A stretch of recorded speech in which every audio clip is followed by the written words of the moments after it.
area. Everyone making sure they are solidifying their foundation, right, before they really decide to make a fight. Yeah, but look at Malibuka's loot already. A green prime, a blue Evo Chrome burst. He's ready to pack a punch.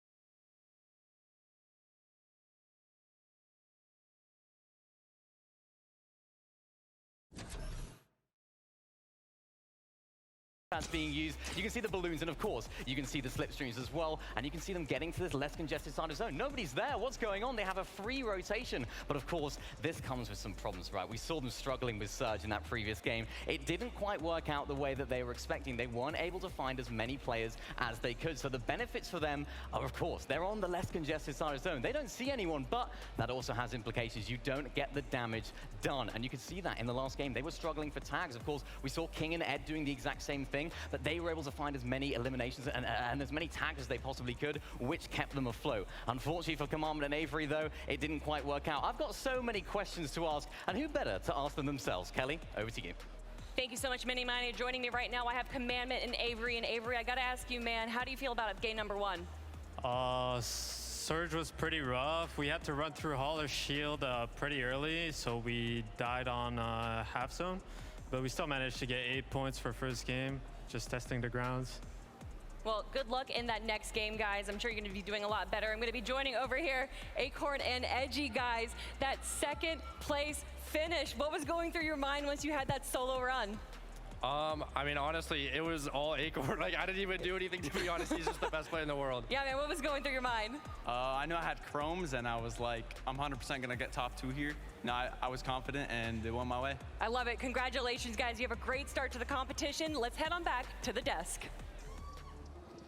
Thank you so much, Kelly, and of course, Mini Miner, and shout outs to the players. That was just game number one. Now, this looks a little deceiving, right? For a moment, we celebrate Cammy and Setting. We think, okay, they got the victory royale, big deal. Yeah. However, Acorn there, it's okay. They didn't get the victory royale, but that's not what they needed, right? They just needed to place high. Yeah, of course. You know, Acorn, you can hear it out of Edgy right there. Best player in the world.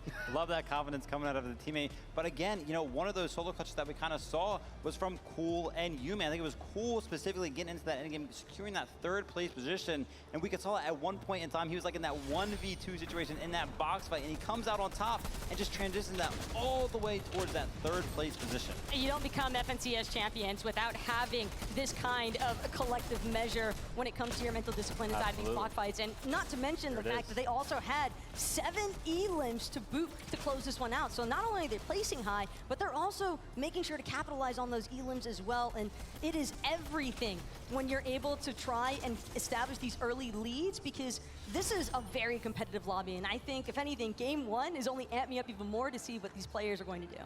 Yeah, the individual performances coming out, and that's what matters so much on these stages. You know, we saw last season on the NA East region, Commandment is the one that won it with his solo clutch. So every single solo performance matters tenfold. That's right. I want to take a look at our standings once again. And again, don't freak out. This is just game number one. This is our feeler game, right? From here, we make adjustments and we make the changes we need to succeed. Cammy and Seti, they did win game number one. But with only 6 eliminations, they're currently sitting at the 44 points. As we kind of start to go top to bottom, you know, we did watch Queasy and Vino. They did try and take height. But I'm curious as to, like, what you feel kind of happened. How did that all unfold? The height take looked good, but something went wrong. So we knew this was coming, right? We knew Queasy and Vino were going for the higher gun, and they had it going into that first moving zone. And then all of a sudden, we were checking it out. You know, Runa and Pepper are all of a sudden on the higher ground, and Queasy and Vino are like, all right, fine, we'll give it up. And then like 5 seconds later, I look back up, and Queasy and Vino are back on height. So, you know, they had the strategies there. Ultimately, Cammy and Seti just found the best of them, though. That's right. Really quickly, let's go on over to our friends Kelly and Adam, who are standing by on the stage. Thank you very much, Zeke. Guys, are we having a good time? All right, we're looking good. Game one is done, and game two is imminent. However, we need your help, everyone, because our battle bus is out of gas and we power it with hype. So in the count of 3, I'm going to need you to get as loud as you can possibly get. All right. 1, 2, 3. Let us hear! Come on! Get louder!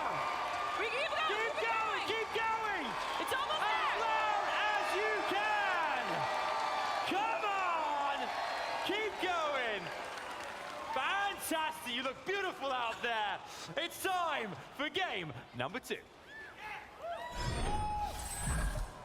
Now that's how you kick off a battle bus, Jacob. Whoa, the crowd is really coming together for that one. Yep, and Acorn clutching it up by himself as a solo. Cool, and Yumi from NA West. But you got to give it up to EU, Cammy, and Seti taking that top spot, and they're really putting the lobby on notice. Hey, we came to play, we came to take over. So much representation from all of the players showing up in that last game there. NA West, NA East, Asia, EU, of course. You saw what they were able to do there. And again, that is what makes this all worth it. That is why we tune in for these moments. Yeah, but that was just game number 1. Sure. I'm pretty sure with game number 2 right around the corner, the nerves are beginning to settle. The players have figured out how the lobby is going to be. And one of the things I've noticed after that first game, everybody is stingy with Storm Surge damage. That's right, but listen, the show must go on. Let's just go ahead and keep things rolling.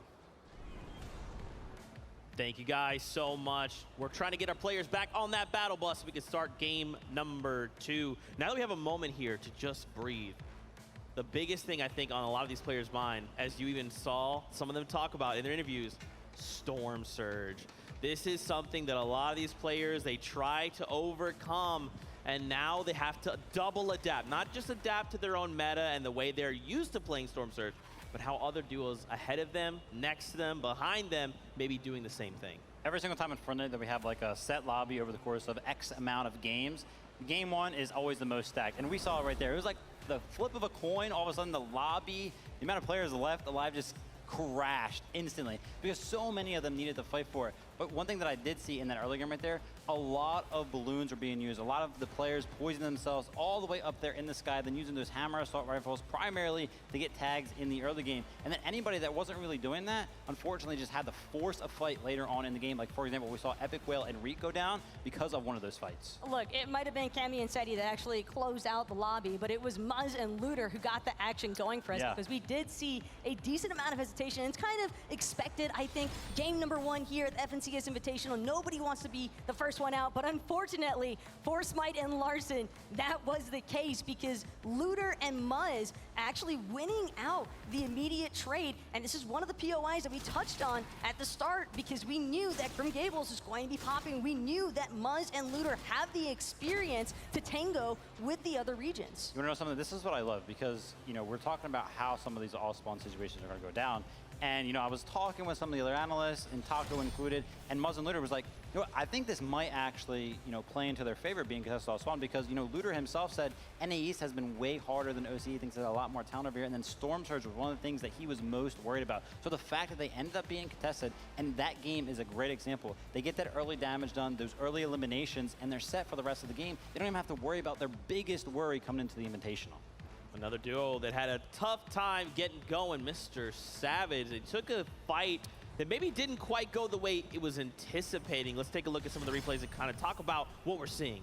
That one was definitely a bit of a heartbreaking moment because when a duo that hasn't even naturally been practicing this off-spawn situation up until recently challenges you and beats you. iDrop said it himself in the pre-game interview. I've been dropping here uncontested for the past year. It's not going to change the outcome, and yet we're witnessing the downfall of iDrop and Mr. Savage. Yeah, and honestly, shout out to On1 right there because, you know, the discipline, right? Sometimes when you go to clear buildings, you're kind of just running down the staircase or running through corridors, and you're just like, I'll be fine, I don't hear him, I haven't seen him here. But no, he actually pre-builds off the wall, the floor, he catches Savage trying to go for a sneaky little shot, and Savage at that point is just kind of caught in this box, and On1 cleans it up after placing that wall to make sure Savage can't get any control over any of those builds. So really well played from On1 for sure. And something that's also worth considering, I think, for Mr. Savage and iDrop now is you have to remember when you have so much information out there on how you like to drop, loot, and land this spot,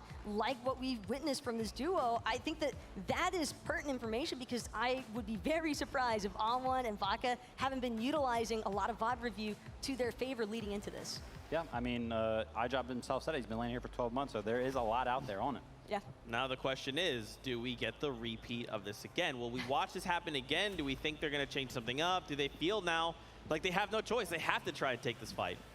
You know, I think that, you know, the players, especially up there, they are pretty set on going for the fight. So I think we're just going to see a fight happen again. But, you know, game one jitters are kind of out of the way. If you get eliminated early in a game, you kind of can just sit there, right? You can mentally reset. You know, obviously some of it's going to start to wear down on your mental a little bit, but you know, you can full reset, maybe come up with a new strategy with your duo, kind of talk to them in that meantime. You pretty much had that whole game to talk strategy and kind of, you know, mention what went wrong, you think. Exactly. It's not the end of the world by any means because we are literally only one game through. We still have 5 left to go. There is ample opportunity here, not just for the players to have a chance to, I think, boost their placement points on the leaderboard, but also, it's just the simple fact that they can make the tiny adjustments that they need to. As far as iDrop and Mr. Savage are concerned, now I think they're a lot more wary of the fact that All1 and Baka, they're definitely willing to take a super early engagement. They don't care about the fact that it's the first 3 zones. Both of these duos, I think, are going to continue trying to look to establish their surge management early on.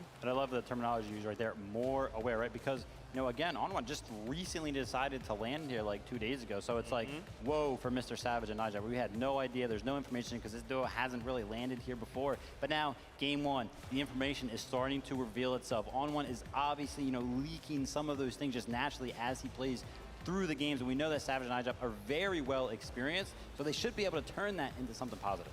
Yeah, it's not kind of like the one beats all, right? There is going to be this back and forth that continues to develop.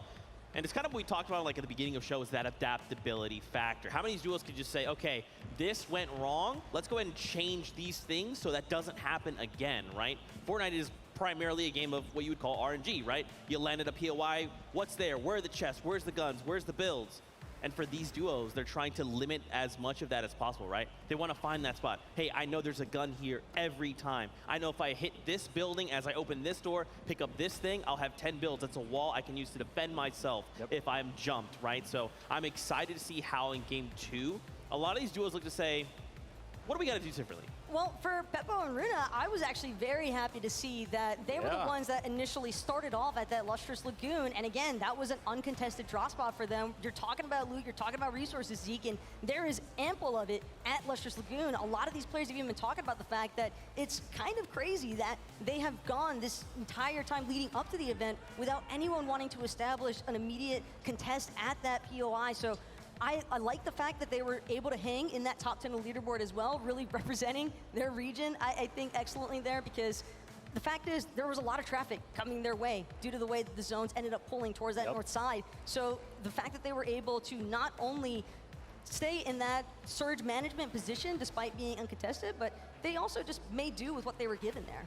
Yeah, absolutely. It's really cool to see that they actually also took the high ground from none other than Queasy and Vito in that endgame. Ultimately, yeah, they did end up losing it, but I want to see more of that, right? Just because you lost at just this one game, you may have a very good strategy that takes out, you know, something that Queasy and Vino aren't used to, and that's kind of that multi-regional invitational that is just so good, and all the strategies start to come out and catch players by surprise. You'll love to see it. This is just kind of our insights here from the desk, but we also have Mini Miner standing by to get his thoughts on that game. Absolutely, Zeke. It's not just me, it's Takata alongside me as well. Now, we've been watching all of this action unfold behind the scenes. We've been able to see some extra POVs, Takata. It's been intense, right? We've seen some crazy plays. Look, players from all around the world, it's what I love to see these players shine, right? Zagu and Mirim, they were fragging out, Mini. They got, what, almost 8 eliminations in that match? Even players from the West Coast, Cool and Yumi, they were also popping off in that late game. And what's going on with Seti and Cammy? Up in the clouds, right? We never seen them up there, right? Playing up top, it's something that you love to see in game 1 of an international event like this. And this is what the invitation is all about, right? We have so many different players from so many different regions bringing different strategies, but it can all change. As we talked about earlier, things can change so quickly. Cammy and Seti on the high ground. What's going on? This is crazy. But of course, Cool and Yumi as well. You mentioned it, right? I had a few questions to ask about their surge. I actually spoke to them in person in the player area, and they said, we have all the answers, Mini Miner. Don't worry. Don't be concerned. And I was like, mate, you carry on. You know, you do it, mate, if that's what they're going to do. And they're pulling out all the stops today. I mean, they proved it, right? The way they played that late game, they were ready to dominate. But I mean, Seti, Cammy up top, I think that was more of like a situational thing, right? We had Queasy Vino earlier up top on the high ground, but then Seti and Cammy saw the opportunity and they striked, right? I don't think it's going to be an every game type scenario for this deal. We know they like the consistency, so I wouldn't, you know, be surprised if they switch it up a bit, but I'm excited to see what they continue to do. I am very excited as well. I'm sure as are the devs. Let's throw it back to them to see what they think. You know, you got a good laugh out of our boy Vivid here. I'm down. I'm not opposed. Yeah, you chuckled. That was pretty good. Another duo I did want to take a moment to highlight on screen right now, Zagu and Miram coming out of Japan. These guys were just looking so